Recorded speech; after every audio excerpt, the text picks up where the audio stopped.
Question हमको बोला है कि किसी प्लैनेट पे एक बॉडी है जिस प्लैनेट का मास 1/7 है of the mass of the earth and the radius of the planet is half of the radius of the earth.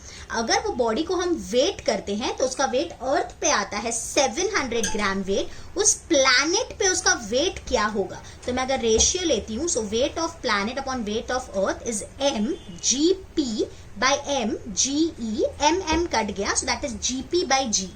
Yes, G का रिलेशन है, आप सबको पता है G is directly proportional to M and inversely proportional to R square. तो मैंने लिखा MP bye ME into RE bye RP the whole square. So weight of planet upon weight of earth is mass of the planet is ME by 7 into ME into radius of the earth upon उसका square लिखती हूँ बेटा, तो RE by square ले लिया और ये 4 हो गया, तो ये कट गया, ये पूरा कट गया।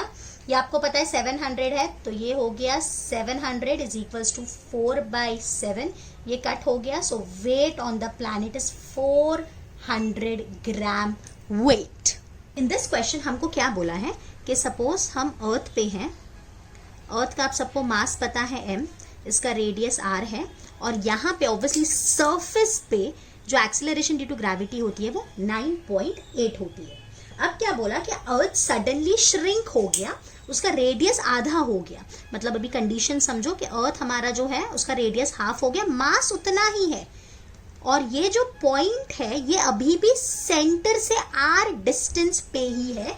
तो इस पॉइंट पे, जो ये पॉइंट था, वही पॉइंट पे एक्सीलरेशन ड्यू टू ग्रेविटी कितनी होगी? तो जैसा आप देख सकते हो मास चेंज नहीं हुआ, सेंटर से इस पॉइंट की डिस्टेंस अभी भी r है, so acceleration due to gravity अभी भी 9.8 ही होगा।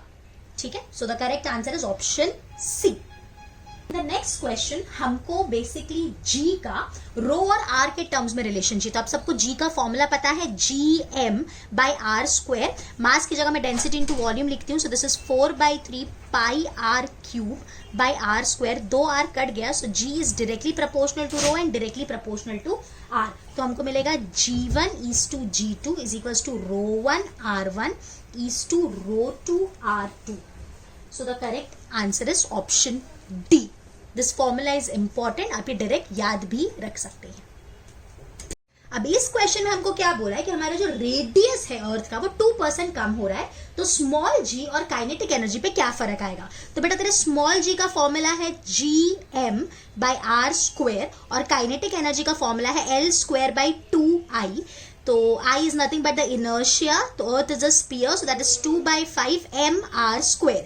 So in this case, gm is constant. So g is inversely proportional to r square, and in this case, L and m are constant. So again, k is inversely proportional to r square. तो अगर radius हमारा 2% कम हो जाएगा, तो जो g और जो k है वो 4% इंक्रीज हो जाएगा। सो G increases by 4% and even K increases by 4%, क्योंकि बेटा इनवर्स रिलेशन है, तो अगर ये कम हो रहा है तो ये बढ़ रहा है। और कितना, ये तुम लोग को पता होगा ना, delta G by G is 2 delta R by R, ऐसा वाला रिलेशन यहाँ पे भी वही, delta K by K is 2 delta R by R। ये मैंने यूनिट्स एंड डायमेंशन का कॉन्सेप्ट यहाँ यूज किया है, और R और G का इनवर्स रिलेशन है, तो अगर R कम होगा तो G इंक्रीज होगा। सो the correct answer is option C।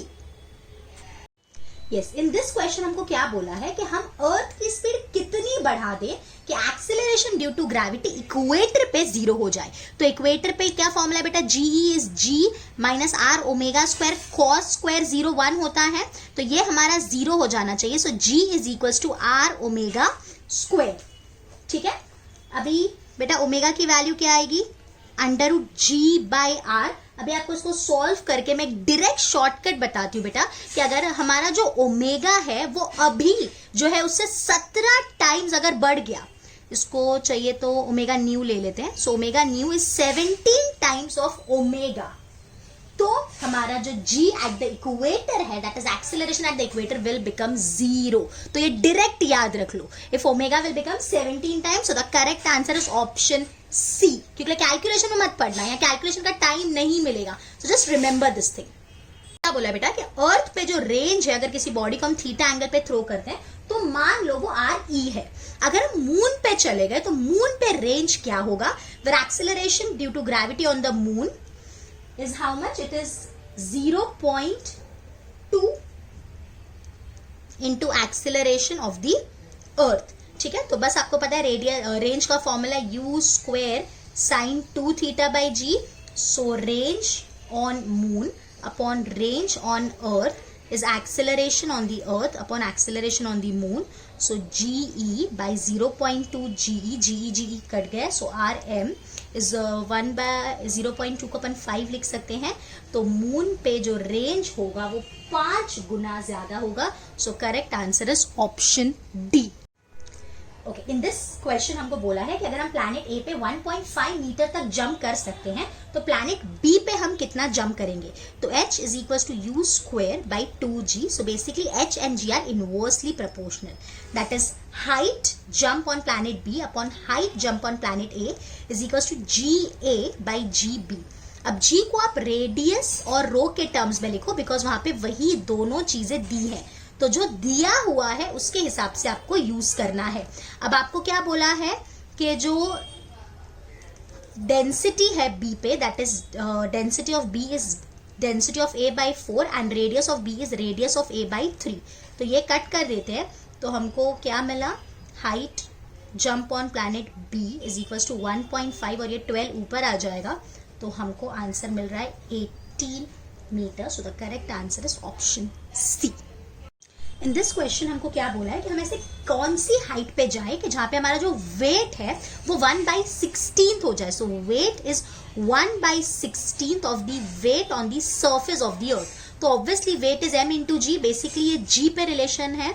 So g at a height is 1/16 g at the surface. ठीक है, अब gh का फॉर्मूला क्या हम यूज करने वाले हैं यहाँ पे, gr square upon r plus h the whole square is 1/16 into G. g और g कैंसिल हो गए, दोनों साइड रूट ले लो। So r by r plus h is 1/4। So 4r is r plus h, तो ये हो गया 3r इज h। तो अगर हम सेंटर से बात करेंगे तो ये 4r हो जाएगा। बेसिकली हमको h ही पूछा है, so the correct answer is option C. ये बहुत ही बेसिक क्वेश्चन है, ये बहुत बार अलग अलग एग्जाम में पूछा जा चुका है। यहाँ पे क्या दिया है g, और यहाँ पे अर्थ से बेसिकली हम दूर जाते जा रहे हैं, मतलब ये स्मॉल r ले लेती हूँ मैं। जैसे ये हमारा अर्थ है, ये हमारा अर्थ का सेंटर, तो आपको पता है सेंटर पे एक्सेलरेशन ड्यू टू ग्रेविटी 0 होती है। जैसे हम अर्थ सरफेस पे आते जाते हैं एक्सेलरेशन बढ़ते जाता है और उसका रिलेशन है ऐसा, मतलब जैसे जैसे अपन सरफेस पे आते जाएंगे हमारे जी की वैल्यू बढ़ती जाएगी, सरफेस पे जी की वैल्यू हमारी मैक्सिमम हो जाएगी, फिर वापस जैसे हम सरफेस से दूर मतलब हाइट पे जाते जाएंगे वापस ये कम होते जाएगा, और इसका रिलेशन कुछ इस तरह से दिया है। So the correct answer is option 4। अर्थ से 1 किलोमीटर ऊपर जाते हैं तो जो एक्सेलरेशन ड्यू टू ग्रेविटी है, मतलब समझो ये हमारा अर्थ है, अर्थ से हम 1 किलोमीटर ऊपर गए तो यहाँ पे कुछ acceleration due to gravity GH होगी। हम कुछ डेप्थ D अंदर गए तो यहाँ पे acceleration due to gravity GD होगी। ये जो GH और GD है ये सेम है, means GH is equal to GD।